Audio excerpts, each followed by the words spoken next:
మహానుభావుడు తులసీదాస్ గారి జీవితంలో జరిగింది. తులసీదాస్ గారు ప్రతిరోజు గంగానదిలో స్నానం చేసి చెంబుతో కాసిన నీళ్లు తీసుకొచ్చి రావి చెట్టు మొదట్లో పోసి రావి చెట్టు కింద కూర్చుని తపస్సు చేస్తుండేవారు. ఆ రావి చెట్టు మొదట్లో గంగ నీళ్లు పోస్తుంటే గంగాజలం తగిలిందో ఏమో ఒక బ్రహ్మరాక్షసుడు పైనుంచి కిందకి దిగాడు. బ్రహ్మరాక్షసుడు అంటే ఎవరు అనుకుంటారేమో, వేదం చదువుకుని కూడా దొంగతనాలు లాంటివి చేసి బ్రతికిన వాళ్ళు బ్రహ్మరాక్షసులు అవుతారు. పతంజలి చరిత్రలో చెప్తారు. కాబట్టి అటువంటి బ్రహ్మరాక్షసుడు క్రిందకి దిగి అన్నాడు, నువ్వు నాకు మహోపకారం చేశావు, ఎప్పటి నుంచో ఈ చెట్టు మీద పడున్నాను. నువ్వు గంగాజలాన్ని తెచ్చి ఈ చెట్టు మొదట్లో పోసినప్పుడు గంగాజల స్పర్శ చేత నా పాపం శమించింది. నేను సాధారణ రూపాన్ని పొందాను. నీకు నేను ప్రత్యుపకారం చెయ్యాలనుకుంటున్నాను. నీవు రామదర్శనం కోసం పరితపిస్తున్నావు. నీకు రామదర్శనం కావాలి అంటే చేయించగలిగిన వారు హనుమ ఒక్కరే. హనుమ రోజు వస్తుంటారు. ఎక్కడికొస్తారో తెలుసా? ఎక్కడెక్కడ రామనామం జరుగుతుందో, ఎక్కడెక్కడ రామనామం ప్రస్తావనకు వస్తుందో, ఎక్కడెక్కడ రామ కథ చెప్పబడుతుందో అక్కడ ఉంటారు.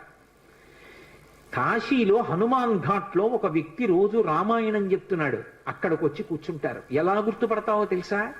అందరికన్నా ముందు సభలోకి వస్తారు. అందరికన్నా ఆఖరణ కళ్ళ నీళ్ల పెట్టుకుని ఒక్కడు తలదించుకుని నడిచి వెళ్ళిపోతూ ఉంటాడు. నువ్వు గుర్తుపట్టి వెంట వెళ్ళు అన్నారు. అప్పుడు ఆ రూపంలో వెళ్ళారు. అన్ని వేళలా అలా వెళ్ళరు, ఏ రూపంలోనైనా పెడతారాయన.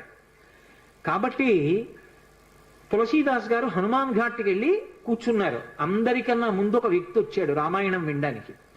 అందరూ వెళ్ళిపోయిన తర్వాత తల ఉంచుకుని కన్నులమ్మట నీరు కారుతుండగా వెడుతున్నాడు.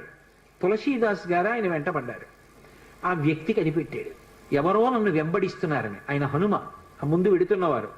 వెనక్కి తిరిగి గద్దించారు. ఎందుకు నా వెంట వస్తున్నావు? ఆగక్కడ. కాదు, నాకు రామదర్శనం కావాలి, నీ వల్లే జరగాలి. వెళ్ళి కాళ్ళ మీద పడ్డారు. కాళ్ళ మీద పడితే ఆయన ఒక స్థలాన్ని చెప్పారు. అక్కడ కూర్చుని నువ్వు జపం చెయ్యి, తపస్సు చెయ్యి, నీకు రామదర్శనం అవుతుందన్నారు. తులసీదాస్ గారు కూర్చుని తపస్సు చేస్తున్నారు. తపస్సు చేస్తుంటే రామలక్ష్మణులు ఇద్దరూ రాజకుమారుల రూపంలో గుర్రాల మీద వచ్చారు. వచ్చి గుర్రాలు దిగి అరుగు మీద సేద తీరారు. ఎవరో రాజకుమారులని తులసీదాస్ గారు ఊరుకున్నారు. వాళ్ళిద్దరూ గుర్రం ఎక్కి వెళ్ళిపోయారు. హనుమ వచ్చారు. రామలక్ష్మణులు వచ్చారు, గుర్తుపట్టావా అన్నారు. ఎప్పుడు వచ్చారు అన్నారు. అయ్యో, ఇద్దరు రాజకుమారుల వేషంలో వచ్చారయా, నువ్వు గుర్తుపట్టలేదు, వెళ్ళిపోయారు అన్నారు. ఎంతో బాధపడ్డారు. మళ్ళీ సాధన చెయ్యి అన్నారు. మళ్ళీ సాధన మొదలుపెట్టారు. మళ్ళీ సాధన మొదలు పెడితే కొన్నాళ్ళు అయిపోయిన తర్వాత చిన్న పిల్లవాడి రూపంలో రాముడు వచ్చాడు. గంధం తీస్తున్నారు తులసీదాస్ గారు రామచంద్రమూర్తికి అనులేపనం చేయడానికి. చిన్న పిల్లవాడి రూపంలో వచ్చి తాతా తాతా నాకు గంధం ఇస్తావా అని అడిగాడు. ఇది రాముడి కోసం రా, పో అన్నారు తులసీదాస్ గారు. మళ్ళీ పొమ్మంటున్నాడు రా రాముడు వస్తే అని హనుమ వెంటనే పంజరంలో చిలక రూపంలో వచ్చి పాట పాడాడు. రాముడు బాలుడి రూపంలో వచ్చి తులసీదాస్ గారిని గంధం అడుగుతున్నాడు. గుర్తించలేని తులసీదాసు వెళ్ళిపోమ్మంటున్నాడు అని. అది విన్నటువంటి తులసీదాస్ గారు వెంటనే పిల్లవాడి కాళ్ళు పట్టుకుని పిల్లవాడి కాళ్ళ మీద పడ్డారు.